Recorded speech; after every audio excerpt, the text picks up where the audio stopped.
Hi, I guess I'm talking to a camera again. Well, today I want to talk about The Last of Us Season 2, and to be honest, I was a staunch defender of this show up until the episode 5.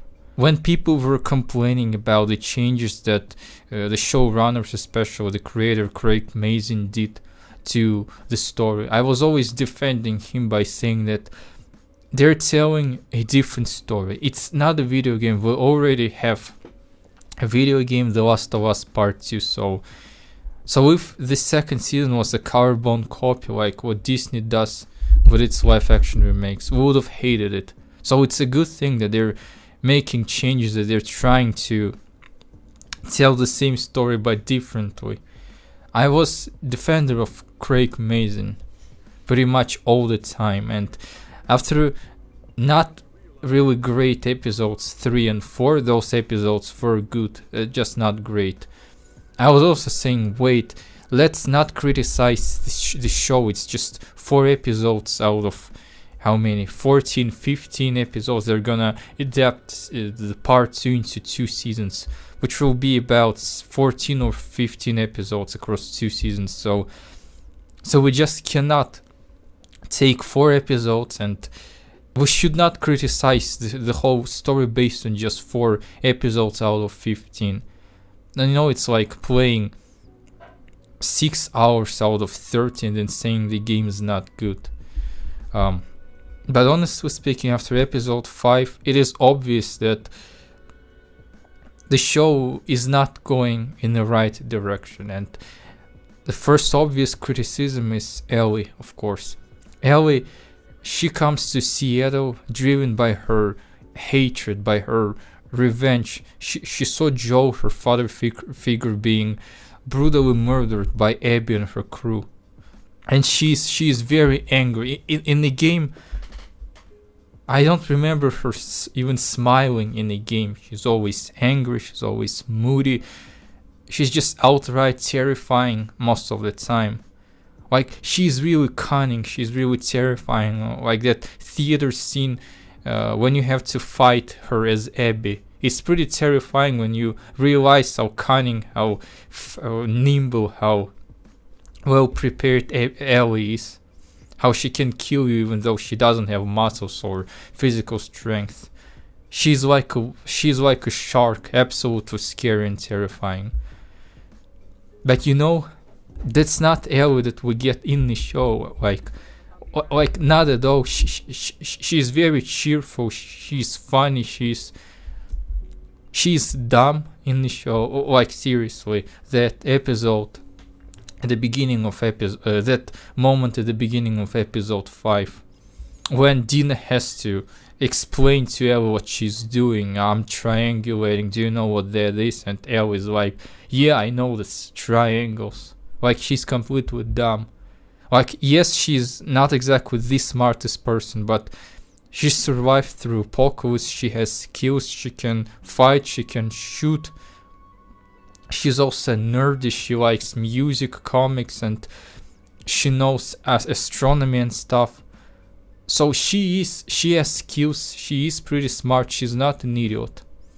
Obviously, she doesn't love studying in school, but she's not an idiot, and she understands stuff. But in the show, they made her stupid. Okay, they made her immature. Okay,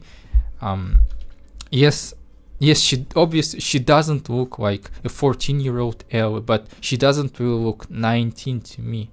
She looks like she's 16 or 17 at best. She doesn't look mature enough. Like the game Ellie from the part 2 is obviously she's much older than the Ellie from the first game. She has more mature, more serious face, which Bella Ramsey doesn't. Well, to be honest, Bella Ramsey, I was defending her. I was saying that, well, maybe the writing isn't the tightest writing, but the Bella Ramsey is a great actress. But to be honest, she also shares blame. First of all, Crain Mazin wrote her to be dumb, immature, and not angry enough. And Bella Ramsey, she just plays this immature, this this immature, this dumb character. Like, she makes the stupid faces, she smiles like when she totally shouldn't.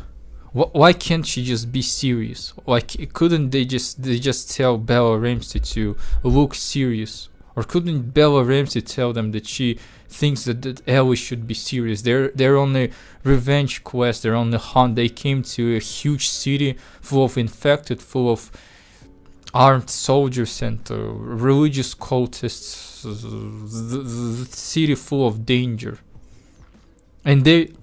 And Ellie came driven by her anger and her desire for revenge, and we don't see it on Bella's face like at all. We don't see that. It's like, Dina, it feels like she actually wants to take revenge. She actually wants to avenge Joe, because you know that story from episode 5 where that Dina tells Ellie that when she was 8 years old, she came to her house and found a raider, a murderer who murdered her entire house, her entire household, her family, her mother. And it feels like because of that, she wants to find Abby and kill her, just to bring some peace for her 8-year-old self. It really feels that way. It doesn't feel like it's Ellie's revenge, it's Ellie's story. Like, let's take for example the scene in the music store when Ellie finds a guitar. It is extremely well shot scene, and Bella Ramsey's performance was extremely good. Everybody's performance was good, but to be honest, there were only 2 actors involved in that scene. So she takes guitar and she plays "Take on Me" for Dina.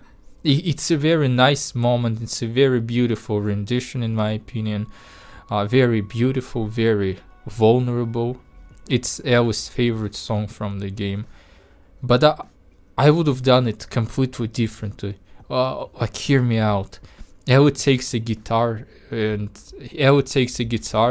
she starts playing Pearl Jam's "Future Days," the song that Joel taught her.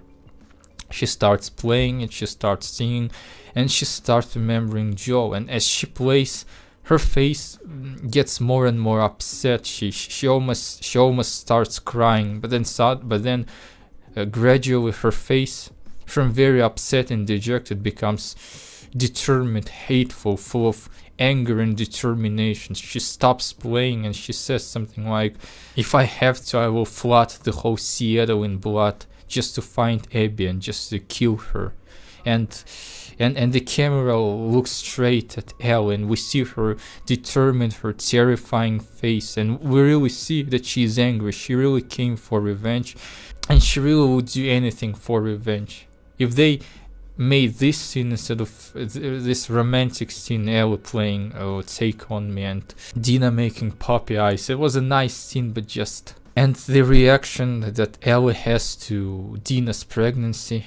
Ellie gets irritated when Dina tells her she's pregnant in the game, because at this point of the game, Ellie doesn't really care about anyone. She only cares about finding Abby.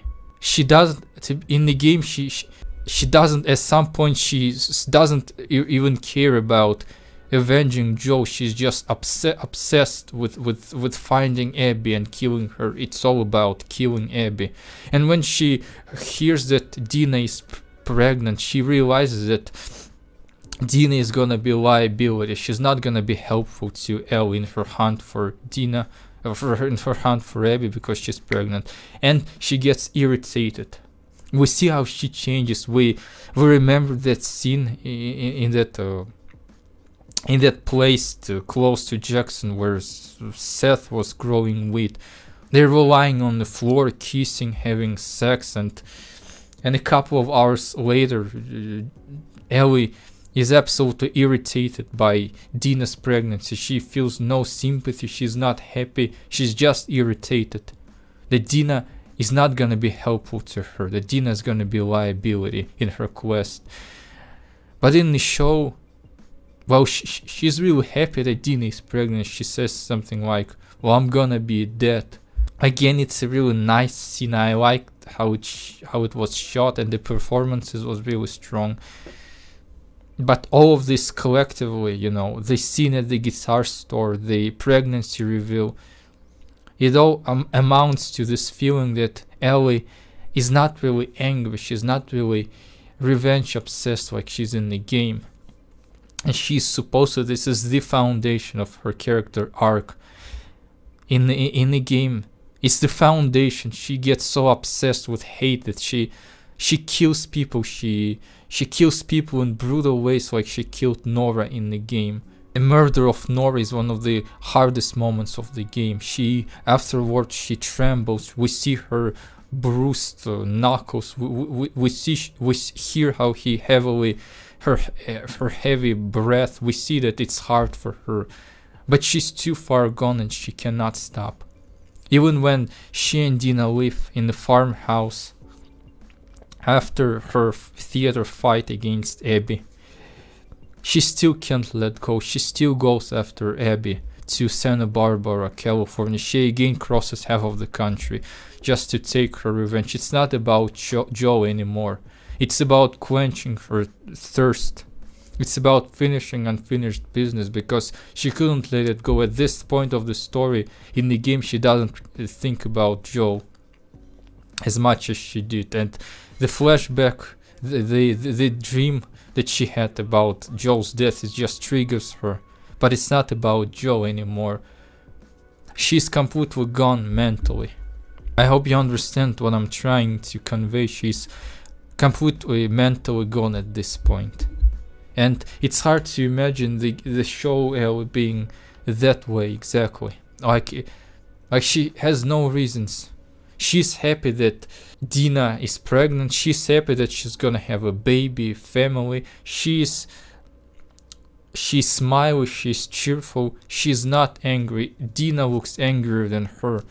Everyone looks angrier than Ellie, and this is the problem. Just that guitar scene, my option that I suggested, playing Future Days and getting gradually angry, that would have improved the whole feel. We would have understood that yes, Ellie is angry and full of revenge. And this scene when she kills Nora would have felt more earned, and I agree with a lot of people that scene, it doesn't feel earned. I suppose, if I try to understand Crain Mazin, I suppose she wanted it to be some sort of shock effect, like she's so cheerful, so happy, and then all of a sudden she turns absolutely menacing and terrifying and vicious and violent when she finds Nora. But to be honest, I agree, it doesn't really work. This scene, when she finds and kills Nora, it's extremely well shot scene. Probably my favorite scene across both seasons, probably. Seriously, it was really well made, and you can see how much work was into creating decorations, all that stuff. Decorations, spores, all this people, in the walls, turning into infected. It was great. It kind of reminded me of Alien movies. But it doesn't feel earned.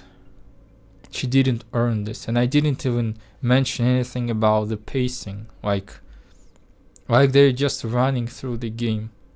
Like, I was initially skeptical about making this day 1, day 2, day 3 structure, because I was like, they should totally make more days, like a week or so, because it wouldn't really work well for television. Like how can they spread 3 days across half the season? But to be honest, they made it right. I thought that they would drag day 1, day 2, day 3, and it will feel extremely long. But it's quite the opposite. It feels really rushed. They just run through the locations that are in the game, like the Seraphite, the park where Elle encounters the Seraphites when they execute a WLF soldier. In the game, it's a very terrifying scene. We run through the park, and we hear whistles, and then we see a arrow flying, and we hide in the grass, and then we see this terrifying culture execution happening. And it's an extremely terrifying scene, to be honest. Almost like almost like a horror movie, to be honest. 80% of part 2 feels like horror. And extremely well introduction of the Seraphites. And we had Seraphites introduced a different way. But I kinda liked how the Seraphites were introduced in the show, in the 3rd episode. Like some harmless pilgrims who get slaughtered by the WLF. That change was good in my opinion. If we return to the park scene, the Ellie, Dina and Jesse, they just run through the park and accidentally encounter Seraphites. They witness execution, then they split, then Ellie runs, and then Ellie finds the hospital. While she goes through a lot of stuff, through Hillcrest, through Seraphites, Doxos, through Infected, just to get to the hospital and to Nora. And in the show, she just gets to hospital from the park somehow magically, and magically finds Nora somehow. We don't even know how, but extremely rushed, and it's not satisfactory, like at all. And this is the problem. And I really hope that the last 2 episodes will be better. I really hope that season 3 with Abby is gonna be better. I really hope that Neil Druckmann will be more involved, because apparently he wasn't really involved in the creation of episodes 1 to 5. It was solely Crain Mazin's creation, who clearly sees the story differently. And it's okay to see the story differently, but it's not okay when you misunderstand the story. So yeah, so far it's not really good, and I can't defend it further. So yeah, I hope this show will get better, because I really want it to be. I really root for HBO for this show to be good. So one more thing I would like to mention. Maybe we should acknowledge that the first season was carried by Pedro Pascal, because he's everywhere these days, but because he gets invited everywhere, because he's charismatic as fuck, and his charisma carried the first season, and maybe his charisma lacks in season 2, I don't know. And Bella Ramsey cannot carry this season on her shoulders. Maybe she's not that great of an actor, although I think that's not really the case. We saw in the 2nd episode of season 2 that she can pull off some extreme moments, and she's a really good actress. So that's that. Thank you for listening to this, and bye.